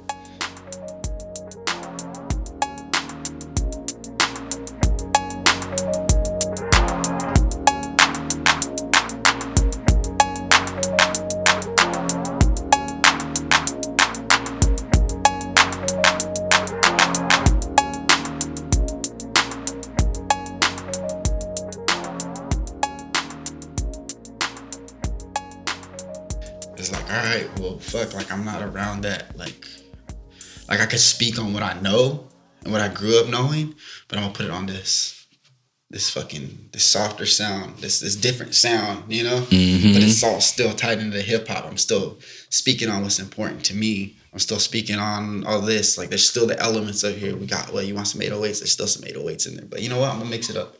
I'm gonna throw alternative fucking riff in there. You know, like I'm gonna throw this softer sound. Like, You know, it was like the first version I had of The Good Guys Don't Win was like the bounce of it was like, I've been too humble now, you know, I've been too humble, but good guys don't win. Take that up and I'm gonna pretend, you know what I'm saying? And it's like I made an alternate version with the guitars and shit. It's like, take a step back. I've been too humble now. I gotta brag. Bad boy came through and he brought down the bag. Like, you know, like a little bit more feeling to it. Shit, cuz. You know, and that's just like I said, just being away from all that, like influence of that, like, you know, the street sound, but like keeping that feeling alive, keeping that heart in there, you know, keeping that heart. It's crucial. It is, bro. And like, you know, go to a lyric that I wrote, you know, it was like, bitch, I love the Ville. They gave me my start. Everywhere I go, this shit's in my heart, you know? And that's the truth, bro. It's like, you know, this goes back to that, take the boy out the hood, you know? Can't take the hood out the boy in some type of way, you know? And that doesn't necessarily mean that he's always going to be a fucking crazy, you know, wilding all the time. But it's like, you know when not to get hustled. You know when, you know how to survive. Yeah. And any, you know, you put me anywhere, you can put you anywhere, you going to survive. Mm-hmm. You know? And that's just, it goes back to learning how to walk up the street and walking back. Yep, exactly. You know, when you're in the culture like that, you know what I'm saying? Like, you learn how to operate. Mm-hmm. And you have to continue to learn how to operate depending on what you're doing, whether you're doing music, whether you're doing anything grimier, you know what I'm saying? You have to learn. Yeah, you gotta know how to navigate. You gotta know how to navigate in situations. But you say you want to talk on some, like, because this is what I wanted to talk about. Oh, yeah, let's do it, cuz. So, the mixtape era. I want to talk about, what was it? Because I missed the, like, selling out the trunk. Because a lot of that shit, a lot of Bay Area cats were doing that. That was, like, the whole independent artists, I feel like, was coming from the Bay Area. Because, you know, that's when the motherfucker would print the CDs themselves, sell out the trunks themselves. Mm-hmm. You know, and that was the big culture from there. Yeah.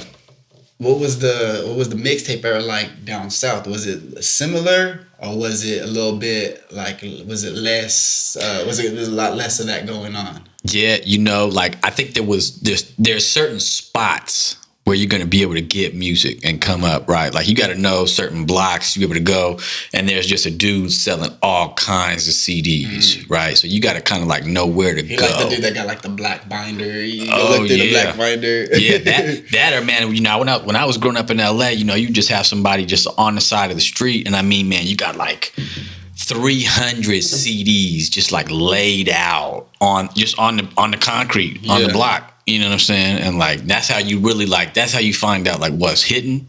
You know what I'm saying? That's how you find out what's also not hidden. You know what I'm saying? Because it's got everything. Bro's got everything. You know, so like, it was all about finding the right spots. Like, you can go, like now the spots are even fewer to reach, right? Because physicals are just a whole different thing, right? You know what I'm saying? But back then it was like, you just had to know the right spots. Yeah. And then you just had to hope that the dude that was selling CDs was selling what you wanted to listen to. You know what I'm saying? Like, it was a different scene, you know what I'm saying? Hopefully you did, you know, nothing happened on the way to get that CD. Yeah, exactly, right. Or, you know, yeah. But that mixtape era where people were selling out of the trunk, that was an interesting era because, like, that was like, I almost feel like the mixtape era had two portions of out the trunk, right, which was going on from like really when CDs popped off and like from the 80s up until about the 2000s, right? People were selling physicals. Yeah, I've been selling like 2000, like 2008 was even like the later years because I was even like my first mixtapes I was printing on CDs and like handing them out like business cards, like yeah. Oh, and that was absolutely the way to get the music out for real, and even still they're still doing physicals. You know what I'm saying? It's just like, does the person have the player? Yeah, you know what I'm saying?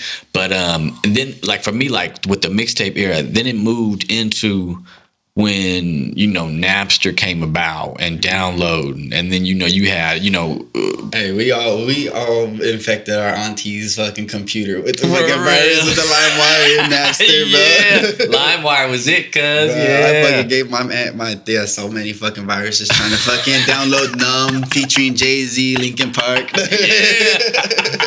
I remember downloading that exact track. That's crazy, man. That's crazy. That was when it was the digital age of mixtapes, right? That's when it moved to like Dat Piff, you know. And on another note, bro, that's whenever we started seeing rappers on YouTube. Yeah. Yep. You know what I'm saying? That's the era that I grew up in. That's because like, but I was thankful enough to have like that, like a good foundation in hip hop. Because I feel like Bone Thugs and 3-6 Mafia is a really good foundation. Oh, without a doubt, that's my foundation right there too. Cause so you know what I'm saying. So like along with like the Tupacs and Biggies, you know what I'm saying. Which I'll go to war with everybody. I tell, hey, you want to know the best rapper from California? People right away. Tupac. I'm like, nope, it's Mac Drake. No. That's just me. But anyways, I mean, I feel like I had a good foundation on that already, like a good understanding of hip hop. So whenever like this mixtape age started coming around, where you can just go on like Dat Piff, you go on live mixtapes. You know, and not a lot of people knew about it, but you know, if you knew, like I said, there's a thing. If you knew, you knew. So all these rappers that we hear now that are like these mega fucking stars, you know, down to like Wiz Khalifa, Big Sean, like I was a big fan of them, like in their mixtape days, because like, you know, like I didn't have to. You said you had to go find a spot. You had to know the spot. Like me as a kid, I jumped on the internet. Like I'll find a blog. Oh, who's this guy? Let me go download, and you know, you just follow him from there. You know, you follow him from there. And like I said, I was on Wiz Khalifa real early. I was on Kendrick Lamar real early. I was on all these mega stars, bro. Like I was downloading their mixtapes, and it got to a point where I was like the kid at school where it's like, hey man, you got music, you know? And it's like, yeah, I had to explain to people like I got music, but it's not like the music you listen to, because not everybody knew like the Wiz Khalifas and underground hip hop. Like they didn't know. Not a lot of people really knew about that. They were still on to like what was on the radio. Like they want to know what was playing. You know, they wanted what was on the radio on their play. And I had to explain to people like, I got dope music, but it's not what you want. You know, but now it's what everybody want. You know, right? And then they heard it though, because it was, you know, some of the beats that they had already heard, but different people rapping over them, and so they're like, "Oh, this is dope." Yeah. Oh, bro, don't get me started on the Weezy saga, bro. Shoot, Chameleon. You remember Chameleonaire's run, the Mixtape Messiah? That was it, bro. The Mixtape Messiah, bro. He killed that whole series, man. No cuss word, bro. He was crazy. That was crazy, bro. I'm happy you brought Chameleonaire because he's so unfucking talked about and like so underrated these days, bro. This one was like literally the fucking like.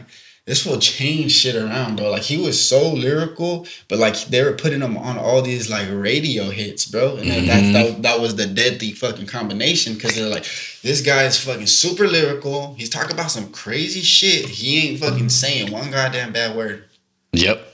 And we're putting him on all these beats that everybody wants to listen to. Like, it was a winning combination, bro. Like, it was a winning combination. And it's like, you even, like, you know, somebody does something bad in any movie, what do you hear?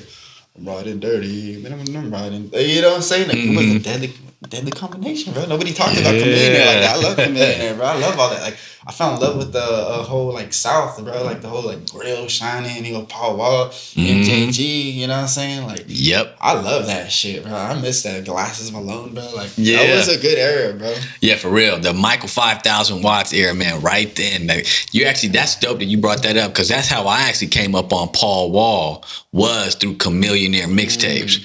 And I'm like, oh, and then, you know, like I said, like, then you just move into the whole, you know, Swisher House, the whole Michael 5000 watts crew, you know what I'm saying? Yeah. That was a dope time, man. Like, I'm glad you experienced that, you know what I'm saying? Well, like I said, bro, I was young, but I was paying attention, you know? Yeah. So, like, being in the radio stations with my brother-in-law and all that, like, you know, shouts out to Jason, he went by Jammin' J, you know, gotta give him a little plug real quick, but... Shout out, yeah. But he would, you know, I'm always paying attention, so I'd always be on that shit. But I was really, so it made me, like, get into, like, I was in the junior high, and I was like, all right, I want to rap. That was my thing. So I was like listening to like all this crazy shit. Like I was like, I got into Tech 9 so hard, bro. Like, oh yeah. Especially in like junior high, like, you know, junior high, you're trying to be like the edgy kid, you know. I was like, and like I said, I was into rock. So I'm like, how can I like fit into like this, like, I want to be edgy. I want to wear my like spike bracelet and shit, but I still want to be in hip hop, you know. Like I still want to be around the streets and shit. And like I found Tech 9, I'm like, bro, this is cool. I could fit in here, you know? Yeah. But everything fucking changed. Everything fucking changed, bro, when I heard that fucking Lil Wayne, bro. When I heard Lil Wayne remixing all these motherfucking songs, I was like my head just like exploded. Like, wait a minute, like, and let's be real, bro. Like, there was a time, bro, when it was like, if you were a fan of like hip hop, you were not a fan of Lil Wayne. it's not like till now, like, you know, a couple of years ago, people were like, all right, Lil Wayne's fucking stamped in hip hop. Yeah, he gets ghost status. He's got his flowers now, but it's like when he started doing his shit, like there was a shift in hip hop when he started doing that, and people didn't know how to feel about it. People didn't know how to feel about it. Yeah, for me, dude, I thought it was like seeing Michael Jackson all over, because I told you the Michael Jackson tape, bro. Like, you know, it was like seeing Michael Jackson all over again, but this time I'm a little older. You know what I'm saying? He's bro. It was like insane to me. He was killing it. Bro, yeah, I was like, I want to be like this fool. Like, he talking about swag this, swag that. Like, he's got the illest, like, you know, he's got fucking bars on top of bars. This bar runs into this bar goes back to that bar. Like, I don't know what this fool's possessed by, but he's killing. He is killing it. Yeah. I was running with those mixtapes, and then, you know, eventually get into the life. You know, you're like, fuck, who's next? And then, like, you know, ran into Wiz Khalifa. I loved all his shit, because around that time I started smoking weed. My parents grew weed back home. My mom was smoking weed, and well, you know, she wasn't smoking weed at the time, but my dad was growing weed. They try to play the whole card on me, like, oh, you can't smoke. But I'm like, man, you guys growing, chill out. So, you know, I'm smoking weed. I start smoking weed. I'm like, listen to Wiz Khalifa, and eventually start helping my dad. So it's like going hand to hand, you know. It's like, all right, the stoner shit with the... He was killing the mixtapes, man. That's what I'm telling you, the mixtape era, bro. Boarding Pass was the first one I got from him. And then it was fucking Cushion Orange Juice, that I really remember. And then off of that was the Cabin Fever. Oh, yeah. Where he had, you know, and then from there, that's when you know, I feel like I stopped listening to artists whenever they drop an album. Because I was like, bro, I'm already on their mixtapes, you know. I feel like this is their best work, because this is like where they're really grinding, bro. The cool shit, yeah. This is like, you can tell, like, this is where they're really, like, getting this shit. So I'm like, Big Sean, I'm on all the Big Crit, bro. Like, yeah, Crit was solid. We'll go back to the 2010 freshman list, bro. Like, everybody on there was fucking legendary. Was like Fashawn, Nipsey was on there. J-Rock was on there. J. Cole was on there. Yeah, that's a crazy one. Yeah. Who else was on there? OJ the Juice Man, bro. Like, I literally was just talking about OJ the Juice Man, because you seen all these rappers and they're displaying their skill set, and oh, bro, I'm fucking rapping this. I'm rapping. You hear OJ the Juice Man just being a street ass mother. 10 rings on like a basketball player. Like, bro, this one is just cool as fuck. He didn't even got a rap, bro. He's just cool. Yeah. But yeah, dude. That was a cool ass freshman class. That was like the best one, I would say. That was the best one. Wasn't Wiz Khalifa on there too, though, or no? Wiz was on that one. Yeah. Wiz was on that one, bro. So that's why, like, as a kid, seeing Fash on that shit, like, bro, I know, bro. Out there with the greats from Fresno. See, that's dope, cuz. And then finding out that he comes out of fucking PA, you know what I'm saying? Yeah. Bro, it just all made sense to me. But we're gonna talk on this now. Yeah. The next freshman list, K-Dot. Yeah. K-Dot. Bro, I could sit here. I'll go to war with anybody. That's my. Once I heard his shit, that was my favorite rapper. This is, like I said, he talks about all the street shit, bro, but it's not from a pimp perspective. It's not from a gang member perspective. It's not from a fucking drug dealer. It's from a normal kid just trying to live and try to survive, bro. And that's what made me, like, really fucking connect to him. You know what I'm saying? And I say that's my favorite rapper to this day. Yeah. You know, and that I feel you. Hearing you know, when he used to go by K-Dot, the first thing I heard from him was the C4. C4, yeah, because it was him. He flipped the whole Carter 3, the Lil Wayne album. Yeah. Kendrick Lamar flipped that whole album. Like, on a mixtape. Every song and put it out as a mixtape.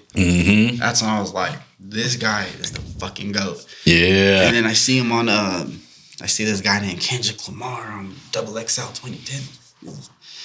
That's K-Dot. Yeah. You know, what do you mean Kendrick? That must be his name, you know? Yeah, and ever since then, bro, it's like OD. No, it was the Kendrick Lamar EP, and then it was OD. And then after OD was the Section 80. Section 80, yeah. And that's when the Section 80 happens, when you're like, okay, this fool, is breaking out of that mixtape era, and he's like, he's going further than that. You know? Yeah, he's going further than that. He's doing it big. Yeah, after the OD, the second. Yeah, once you heard Section 80, once you heard the like, you know, yeah, with rigor mortis. Yeah, yeah, yeah, bro. I was trying to think of the lyric that he said. Something about I see it. Pastors in a pool fire, holding hands from a distance. I don't know which one's a Christian. Damn, I was like, bro, this was crazy, bro. Yeah, and he's been holding that torch. Bro, all right. What is this, like 20 years? No, not 20 years, man. We're more like 15. Bro, there's so much music out right now. And this is like, you know, just being in the streaming area, you know, because like we got past the mixtape era, and now it's just the streaming area. Mm-hmm. So it's like, there's so much music. I kind of like just attach myself to things that I really like because there's just so much, bro. Like I can just, you remember how it used to be, bro, where it's like you catch an album and then you have to wait like 2-3 months until the next album. You know, like Jay-Z drop. You gonna listen to fucking Blueprint all the way until Eminem drop. Yeah. And the Eminem drop, you gonna listen to Eminem until fucking 50 drop. Mm-hmm. You know, it's like now you just turn in every Thursday, like 12 o'clock, you know, Thursday night, 12 o'clock. Yep. Who's got an album? So I kind of like gravitate to what I know and like not know, but like just what I like, I guess. You know? No, I feel you. There's so much out there at this point, man. Like even just on a mainstream level, even just keeping up with the people that you like, you know what I'm saying? That gives you enough music to listen to. And I'm not even going to speak on, you know, whether it's too diluted or not. It's just a large quantity of art out there. Yeah. You know? So I could say, you know, I was kind of like feeling a little insecure coming on here because I'm like, man, I haven't even really been hung up on any albums. So we're going to talk, you know, we got to talk about hip hop, you know? Yeah, I'm always down. Chop it up, you know, I was like, fuck, I don't know what I should be speaking on, you know? And it's all good, cuz. The last fucking album, what'd you think about last Kendrick album? Oh, man, I really liked it. Mr. Morale, yeah. Bro. I mean, I really liked it. I thought he was moving the bar forward. Like this is, you know, I was on Assad's radio show yesterday. You know, we were talking about the Drake 21 album that just dropped, right? You know, was Middle of the Ocean. I would say it's like the best song out of that whole album. Middle of the Ocean, bro. He had the bars like that's like Drake. Like, everybody says this, bro. That's like Drake and his like top tier bar form. And that's the only reason why I like that song because it's like top tier bars, and I feel like that's where Drake should be pushing them up. But it's Drake, bro. He's everywhere. So I feel like that's what I like. That's what I want to hear from him. You know? It's like exactly. That I feel like that's a top tier bar. Don't mean to interrupt on that. No, you're good. And I expect that kind of level. Like if I'm listening to a track with whether it's Drake, Kendrick, you know what I'm saying, Freddie Gibbs, you know, somebody else who's got some dope bars, you know, like I'm expecting those top tier bars. Otherwise, like the track ain't gonna make the playlist. It's not gonna go in the rotation. You know what I'm saying? But like Mr. Morale, I thought, I felt like 21 and Drake, like I'm not sure how much like they moved the bar forward like sonically with the album, you know what I'm saying? And you can't expect every single album that comes out to do that. You know what I'm saying? But like Kendrick and Mr. Morale, I feel like it moved the bar forward. Yeah. You know what I'm saying? Do you think that has something to do with like the subject matter though? Because definitely. You know, I feel like when it comes to like Drake, he's always talking about what's going on in his life right now. Like these are my problems right now. But if you hear like Kendrick Lamar, he's like talking about like shit that's either been from the past or shit he's working on in the future, which gives that album a little bit more life. Yeah. You know what I'm saying? Because it's not like so caught up in that moment. He's like, all right, I'm trying to get to this level in my life, which, you know, everybody else is trying to get to that next level as well. So it's like, you feel like some of that has to do with what they be speaking on and shit. Yeah. And I feel like that resonates with people. Like people like attach themselves to that because it's like a reflection of like what's also happening in their lives. You know what I'm saying? And so I feel like that's the sign of a true, whether it's a musician or just an artist, like that's the sign of a true artist, is being able to pull that energy from people, make people relate to it and get that buy-in from people just because they're like, hey, like I've seen this. I've experienced this. Yeah. You know what I'm saying? He was hitting on a lot with that album. And you know and on a separate note with it too, what's interesting about it is now, like, I think we're like 6, maybe 7 months, something like that, since Mr. Morale dropped. Right? Like, when it dropped, it had some replay value at that point, because I was like, man, like, the whole thing, you know, is strong. There's a few skips, but it's not that many skips, you know. And now, like, I don't know whether it's just the way music hits and just how things go, but like, I don't find myself going back and listening to Mr. Morale. And this is an observation. You know what I'm saying? Do you feel, all right, I feel the same way. But do you feel like it's because every time Kendrick drop, we soak in that fucking album so much? Because I'm just speaking from my experience. Yeah. Every time he drop an album, I soak it. I'll play that shit back to back to back to back till I can recite it from front to back. And then, and so I'm like, all right, I'm done with this.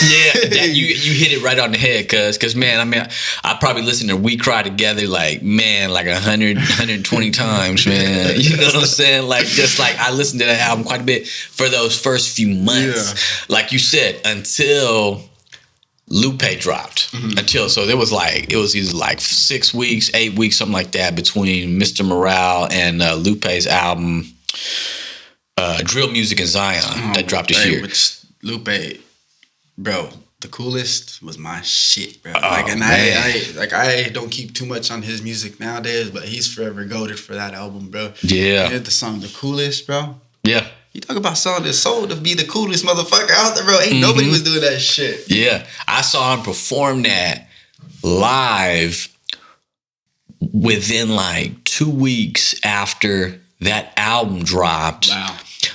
At a concert, it was the Glow in the Dark tour. So that was Ye, Rihanna, Lupe. You went to the Glow in the Dark? Yeah, that was one of the dopest concerts, man. Pharrell, Pharrell killed that whole shit though, because he's up there with NERD. Yeah. Right? Oh shit, he was out there with NERD. Yeah, he gets up to like he's playing the drums and just going off like some Anderson .Pac level, just going off. Yeah. And his drum set is like elevated in the air like 15 or something feet. So like everybody at this huge venue, this was down in Sac.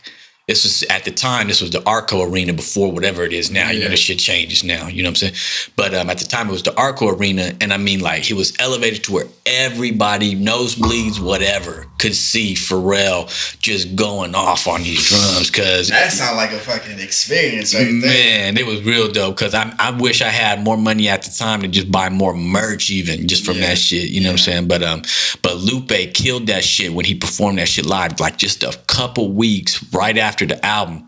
And I was stoked to just like, I was like, man, I don't know if he's gonna perform anything from the album that just dropped, The Cool, you know what I'm saying? And he did. And I was like, whoa. He came out in this whole like, dude, he came out in this like whole like, what's the best way to describe it? Like a full leather trench coat. That's what was stepping that night. He was there, cause like it was so crazy, and just that whole like MO, and that was the whole marketing that was going on with him at the time with The Cool. Was just like, it was a little bit more. It was not any mainstream hip hop image that he was putting out there. It was like, this is my art.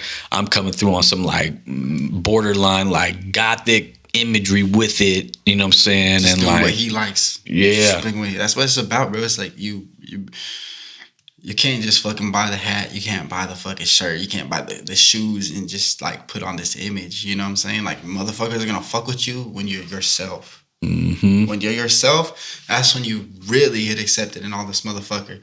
Because for the longest, I'm trying to fit in, and even, you know, when I had this new sound, I'm like, I even told Juice this when I was recording it. I was like, my homies from back home aren't gonna fuck with this. You know, and he starts laughing. He's like, why you say that? I was like, they don't listen to this shit.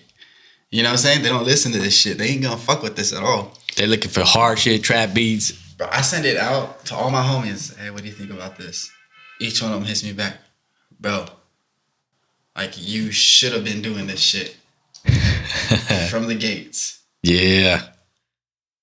When they really listening to it to listen, you know what I'm saying, they're going to give you that good feedback, you know what I'm saying?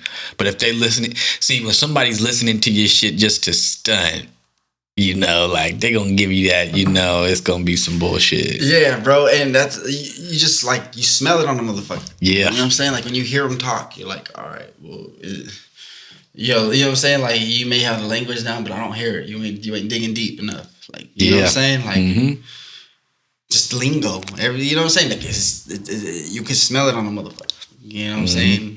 And that's that's why I come through with you, because I'm like, oh, bro, like you just tell right away, like, oh, fuck, bro, this he with it, you know what I'm saying? I'm pulling it, yeah, you know what I'm saying? Yeah. But I've seen some shit where I'm like, the song, you're like, this song got a little bounce to it. It's like I can't get fully immersed into it because I'm like, what you really speaking on, like, like are you gonna stand for something, fall for anything? Sound like you falling for a lot right now. Yeah. Yep. Just perpetrating the same old shit that's been out there. That really like, like like, hey, we'll just like branch off into certain topics. We can come back at whatever point to, loop it back. You know what I'm saying? But it's like how Takeoff just got killed. You know what I'm saying? Like, rest in peace, by the way. For real. Rest in peace, Takeoff, man. It's getting a little scary out there trying to be in this game, But yeah. No, it really is though. Like, I mean, because like he didn't do shit. He just got caught in some crossfire. You know what I'm saying? And that's just how grimy it is. And when you got folks out there that are in that rat race, in the culture, using their talents to just continue to perpetuate the negative aspects of what happens in the culture, as if that's the culture, that's problematic to me. You know what I'm saying? Because like, to me, hip hop as a culture is a positive thing. American culture they about gun violence and everything. Yeah, but let's be real on it. We're gonna speak on it. That's not necessarily hip hop, bro. That's just street shit. Yep. What the narrative that they're gonna put out is that look at what this hip hop's doing. Facts. And like, no, bro. Like they made hip hop music, did positive things. Let's be real. This motherfucker's still on the streets. And that's grimy. And you gotta learn how to like separate those lines of like art and the streets. And sometimes it's kind of hard to do that because the street life powers the art. And folks are still living on the streets. Now this goes to the life imitating art, art imitating life, which one you choosing type shit, And like they just on some street shit, and that shit happens in the streets. And it's just sad when you see somebody out there trying to flip the narrative of like, oh, see, hip hop is, the one thing that puts brown and black people in jail and this and that. And it's like, some of that shit may be true to some degree, but like at the same point, it's like, no, bro, we're gonna go back to it. Like the kid that fucking talks about this shit ain't doing this shit anymore, Right. Let's go to like Juice WRLD. He passed away, and that, he had fucking potential to have like these crazy melodies and these crazy pop songs. He came up so fucking fast. But it's like he kind of had the wrong guidance with them. You feel me? Like, we can't put that on, him, because he was coming out. That was his way out. Like he came out of them. Like he says singing in a trap house. Like that's literally what he came out of. G Herbo, all the Lil Bibby, like they put him on. Yeah. So it's like he was influenced in some type of way. He was influenced by the streets. Now, what we've heard the whole time is, oh, I put it on all you rappers influencing kids like this, trying to put them. It's like, bro, you can't really put that on everybody. Like, like I said, if you know, if you live in the streets, you're gonna know about it. And it's not always like that. It's not always hip hop that do it. Like hip hop is the positive thing that comes out. Like it's just like, hip hop is that collaboration. You know what I'm saying? Like even just on a local level, hip hop is really, I've said this before on the pod, but hip hop is really giving back to communities. You know what I'm saying? It's just like you see it even locally, like with how, local legend Highway will get out there and like work with the folks to like clean up like the green belts and stuff like that and everything like that. Like hip hop is giving back. Like that's the most beautiful side of hip hop. Yeah, and look at all the jobs that you could come around it. You know, people always look at hip hop and they all want to be the rapper, but it's like the rapper is just the billboard of the team. Of the rapper is the billboard of the company. Of the ecosystem. Like bro, it's the billboard. Like, you know, you need fucking ARs, you need managers, you need graphic designers, you need producers, you need engineers, you need you know, publicists. Like, you know, you don't necessarily have to be the rapper to be successful in hip hop. You know what I'm saying? And yeah, bro, it's like, don't get caught up on being just the fucking main thing. And that's why I tell all these producers when I work with them, they're like, what do you want to do? What do you want to do? I'm like, bro, you do your thing. I'm literally just the billboard. Like, I'm going to put my shit on whatever, and I'm going to shine, you know, like I'm going to bring people this way to see the team, you know? And when you start thinking that way, instead of just being like, all right, I want to get to the next. I want to get to the next. I want to get to the next. It's like, bro, we got to move as a team. We got to move. We got to elevate everybody, because if everybody's elevating, there's more things to come. You know what I'm saying? So it's like somebody that wants to do video, jump in there, bro. Like, you be a part of the team. What's next? You're going to get other rappers coming to you for your videos. You know, start the podcast, bro. You're going to get other rappers coming to you for the podcast. Like, it's like, and then at that point, everybody starts eating. And that was the one thing that I kind of had like trouble with back home, is for everybody seeing, is like trying to get all. What I learned back home, bro, is you can't have, or you can't want something for somebody else. When I don't speak on it, that's a bar. They might be a little touched on it, but it's my family and shit. I love them. We could talk about it later. But I always wanted, like, my cousins, they street people. My cousins, my family, like, these people, my friends, like, they street people. That's what they do. They don't rap, but they're fucking excellent rappers. You feel me? Like, they don't rap, but they were like bar for bar, skill for skill. Like, I'm like, these guys are the greatest, but they don't rap. And, you know, when I was doing my shows, I'm like trying to get all these motherfuckers on. I'm like, bro, I want to get my friends on. Like, woo. We gonna take over, you know? Yeah. Their heart wasn't in it like that. They still out, you know, I'm like, bro, we got to pull to the studio. We got to do this. We got to do this. We got to do this show. We got to do this show. And they weren't on it seriously like that. And that's when I realized, like, bro, I'm putting all this energy. I'm putting all this time. And like, you guys ain't giving the time and energy back. So maybe it's like, I should just cut it off, because it's like, you guys are going to do what you want either way. Like, I need to do what I need to do. Like, all that energy I'm putting into like 3 or 4 different people, it's like, all right, if I took that and put that into myself, like, I would be going to the next level per se, or, you know, and that's like, you know, it's like, realize, like, you know, you can't want things for other people, because in the end, it's only you and what you want. They don't want what I want.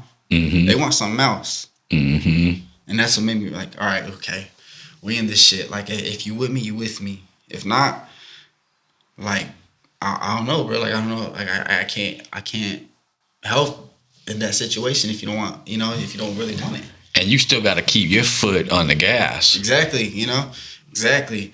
And so, like, you know, we're gonna take it back to like all the pushing P promoters, because they wasn't just pushing promotions, you know what I'm saying? Yeah, for real. but yeah, they was, and dealing with all that, I was like, all right, it's time to like get out of this situation, you know what I'm saying?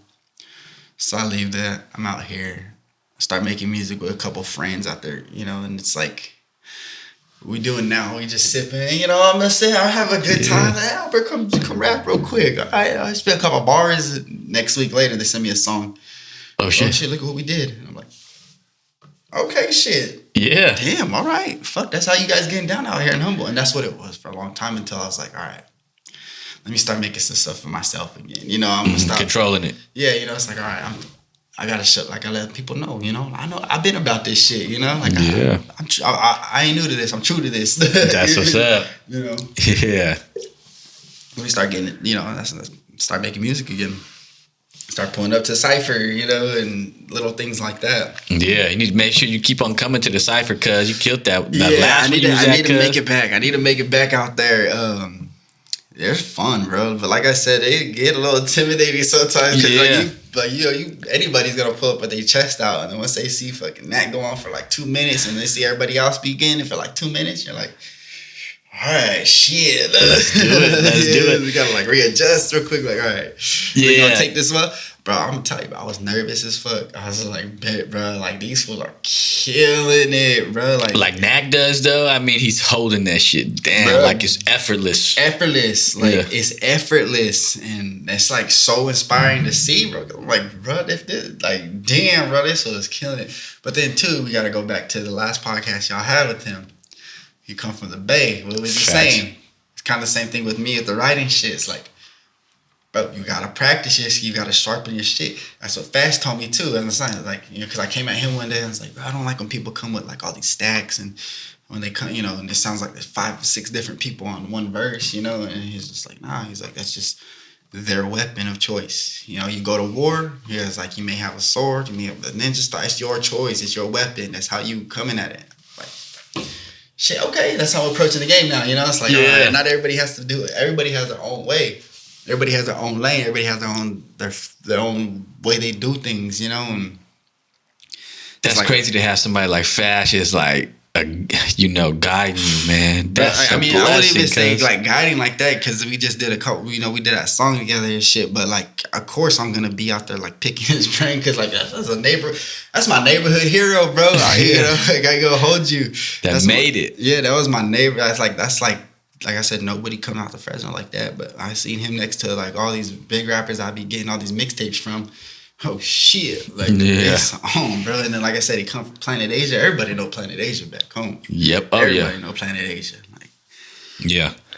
And to think how long, I know Fash has been doing it for a while, but like to think how long like somebody like PA has been doing it. You know what I'm saying? Like, and just staying in his lane, progressing his craft, growing the fans at the point now where like, I mean, and he grew up, you know, and took the Fresno scene to that level. Yeah. You know what I'm saying? So that's crazy. Yeah. It's because I remember doing like a couple shows of like, Planet Asia coming out, you know, or then like I'll hear some like, it just seemed unattainable because I was like 17 getting into clubs to perform and shit, and like hearing the promoters talk about it, like, oh yeah, man, PA, he ain't gonna come if you ain't even give him like, you know, 15 this or that. He ain't even gonna walk through. So it's like, always sounded unattainable, you know? Yeah.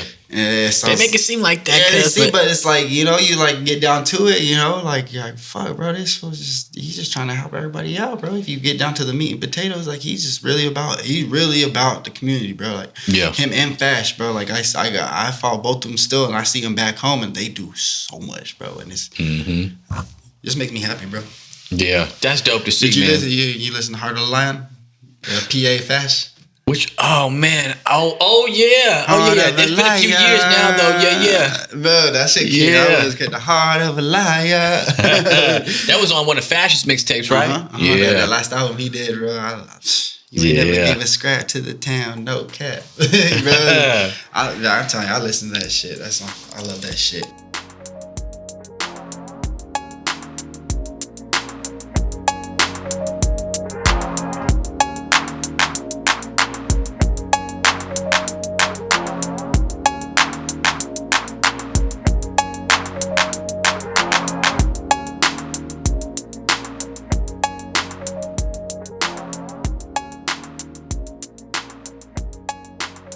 Going through some shit, I'm chilling out on the beach, I'm coming up all these, you know, I'm rapping on these different sounds, and I have this idea. I'm like, you know what? I'm not gonna drop an album.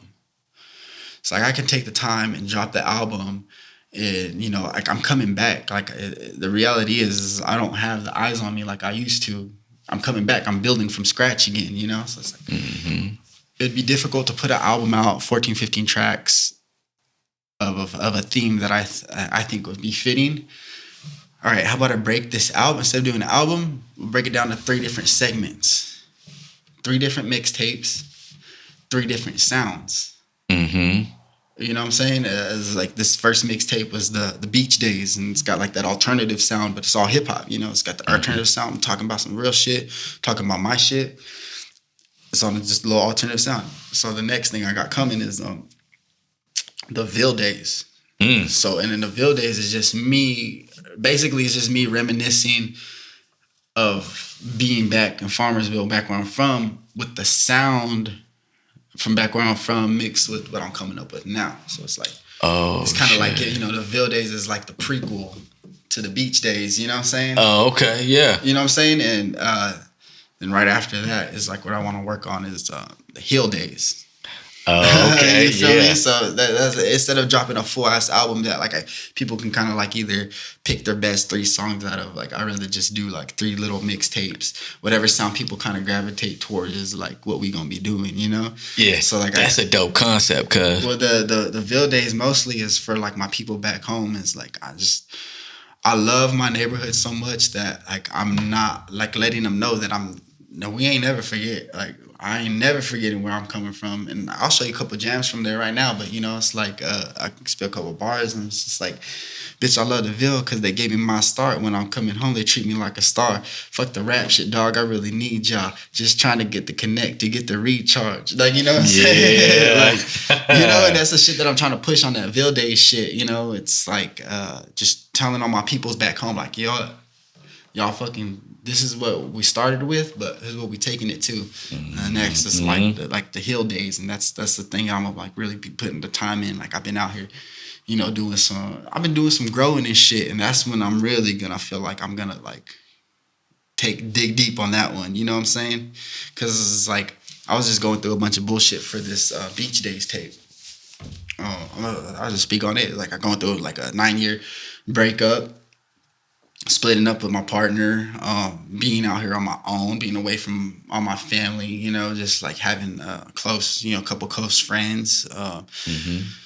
Just speaking on, and speaking on being a brown person, if you're a brown or black person out here, it's gonna be real, being a brown or black person out here, it's a little different. For real. It's a little different. We're just gonna put it there. And I speak on that in the Beach Days tape, and I'm just trying to keep it real as possible. Like and that's what hip hop is. It's like you speak on your experience, And so I'm like, all right, well, let me take my experience, let me mix it in with these new sounds, and then, like I said, take it back to the Ville days. Is just my experiences then, but me reminiscing on it. You feel me? Like, okay, let me take you to the world before we got here. You know what I'm saying? Before we got to this beach day that everybody likes, these little, quote unquote, all these little white kids be playing and shit. Like, let's show them what we came from. Like, let's show them what really happened. And so, this last show that I did, shout out to Jazzy Jane. She out in like Nevada, super dope pop star, and she got bars like a motherfucker. I think she outbarred me sometimes, but she hit me up to do a show. We were doing the ones at the farmer's market or whatever. And I don't know, bro, just feeling the difference for somebody of a colored person out there. You know what I'm saying? Just feeling the difference. And just being like, fuck, bro, like I want to change shit. I want to change shit. I want to bring this, and then I realized like all these kids, Ville Days was a thought, just a thought. Like maybe I should do a lost tape with some people back home. But when I seen all these kids coming up to me and be like, bro, this shit's tight, this shit's tight, this shit's tight. Okay, you think this shit's tight? Let me take it back. Let me show you, like, let me take it back. So that's what I did with my set. My set was, she was like, I want 30 minutes of music from you. I said, okay. First 15 minutes. All these songs that have the feeling of back home, we're going to give you cut raw meat, potatoes. I'll tell you whatever you need, everything. I even tell it, let me bring you guys to my world for a little bit. And at the end of that 15 minutes, that's when we get into the new mixtape. Say, hey, this is where I was at this point in my life. Everything that you guys heard, this is where I'm at now. And you can hear the switch.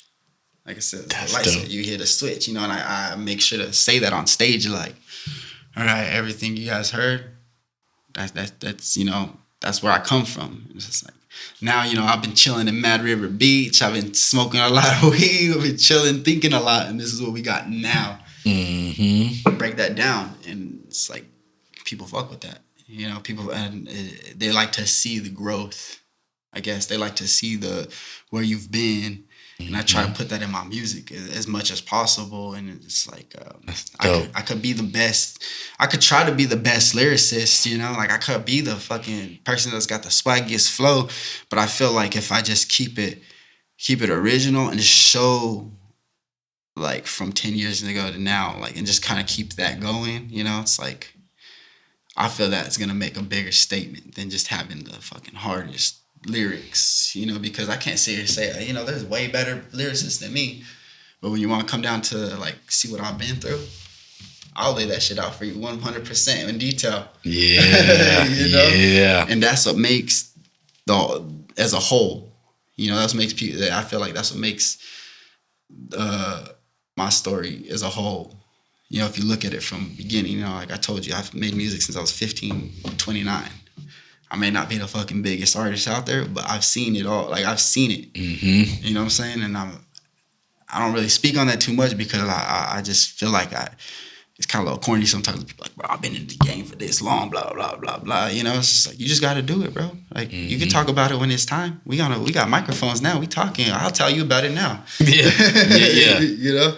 I feel you. But, yeah, and that's just basically what I want to do is just show, like, my growth in my music. So where I've been through in life, whether it be some positive or negative, you know, but the fact that I put it out there for people to see. It, like I said, if this shit was easy, everybody would do it, bro. It's like nobody wants to talk about the shit that goes wrong in their life. Nobody wants to talk about the things that scares them. Nobody wants to talk about the things that makes them hurt. Nobody wants to talk about that thing. You know, people don't want to be vulnerable no more, man. Yeah, exactly. And I just feel like this music shit is a way, like it's alive. You need it. We need it here because I may be embarrassed to talk about things on the song. I'm like, I don't think this is too deep. This is too deep. I don't want to put this out. But what if there's some other motherfucker out there that's feeling that too, and he don't have anybody to listen to until he comes across that song, that one little, even it don't have to be the full song. It can be like a lyric in the song, just one lyric, bar. Yep. Yeah, you know. And I touched on that with my buddy Weirdo too, when he's cutting my hair and shit. We kind of chop it up, and I like going out there, you know, because it gives me that old school hip hop barber vibe. You know, you talk about the hip hop in the barber shop. You feel me? Yeah.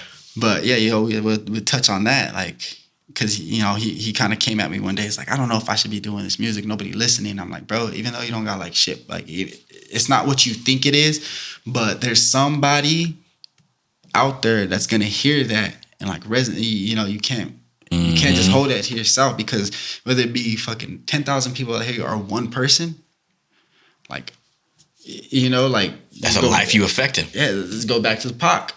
I may not change the world, but I'm gonna spark the brain that will change the world. One of them, if it takes one of them, like, I'm gonna spark that one person's brain. Man, hey man, that's a dope bar right there. Like, I mean, shit, I'm gonna get you out for the next episode, because we're gonna get you out, talk about more about what you got coming in the future, you know what I'm saying? Yeah. And I know, like, give it like a few weeks and everything, like, you're gonna have more in the clip and more like plans going down and everything like that. Yeah, bro. That's a dope bar to end on. I'm not trying to end on like To Pimp a Butterfly, how Kendrick ended on the whole, you know, Pac interview, but that's a dope bar to end on, man. Yeah, for sure. And like I said, I know we cut in time, and I know we're going a little bit longer and shit, but I really appreciate this. I appreciate this. I told you, I'll come and sit down and talk with some music for you. You know what I'm saying? Like, I could talk about this shit all day. So just you having me on here is a blessing, bro. I really, really appreciate you. Absolutely, cuz I'm blessed to have you on here, man. Like, you know, it's been dope to have you give your story another different perspective of somebody that's, you know, hasn't grown up around here, that's been involved in hip hop, came up here, and it's like coming up. You know what I'm saying? So I'm wanting to see you continue to grow. But at the same time, bro, I'm not from here, but at the same time, I feel like I'm being adopted from out here, you know? Oh, yeah, like, that's humble right there. You know, yeah, because, you know, it's like you said, you either work with the ecosystem or you don't, bro. Yeah, so, like, I feel like I'm, you know, like, I'm coming out here genuinely because I really fuck with everybody's music. So, like, I was watching everybody before I even, like, involved myself. Mm-hmm. You know, like I've seen the City Hippies, I've seen Not Louie out there, I've seen the shows at District 7. You know, like I was watching Igel and my boy I Love You Josh before I even like stepped to him, because like I'm a fan of this shit. Mm-hmm. I'm a fan of this shit, and I tell you know I made sure to peep game first, you know, and give them the respect first before I was like, okay. Yeah, I'm not gonna be the motherfucker like, all right, let me step up in this bitch. Let me show you how we do. It's like you don't come at that. You don't come at it like that. You can't come at it like that. Yeah, you never get no respect like that. Ever. So it's like that's what I'm saying. Like I'm a fan of this shit. I really come out. I really support, and you know, it's the whole karma shit. You know, you show love, they're gonna show love back. The ecosystem. You eat, you feed, you're gonna eat. You know That's right. That's right. Hey, cuz, it was a blessing to have you on, man. Yes, sir, man. Thank you for having me here, bro. Yes, sir, Albert. Hey, I'm gonna get you back on again real soon, man. We're gonna chop it up again. Like I said, bro, you want to do some album reviews, whatever, bro, I do my homework. We'll be honest. Well, I'll come out with you anytime you need, bro. I'm about that, cuz I've been doing the interviews for a while now, but like, man, there's still a need to just talk about hip hop. Yeah, bro. Like we said, we almost like 3 hours here, bro. I know, we did it. Let's do it again. I'm here for it, bro. Yes, sir. I don't do this podcast shit too much. You know, if it ain't hip hop humble, I ain't doing it. So don't hit me up. Shit. But yeah, I appreciate you, man. Yes, hey, till the next time, y'all, just make sure you stay tuned to the Hip Hop Humboldt podcast, HipHopHumboldt.com. Check out all the episodes. We're doing all the artists in Humboldt County. Yes, sir. This is your space to get on, to, you know, let folks know what you've been doing. And shout out to the community. Yes, sir. Can I get my one plug in real quick? For sure, cuz. Yeah, man. If you like this podcast, come follow me. My name is Albear. That's ALBEAR. You can follow me on Spotify. You can follow me on iTunes. Any app that you got that has music on it, follow me there. If you want to hear some more music, I got some more music coming. And, you know, just being recognized by one of the greatest is a blessing. And happy to be here. Blessed to have you, cuz. Let's go, man. Yes, sir. Till next time, man. Yes, sir. All right, then, y'all.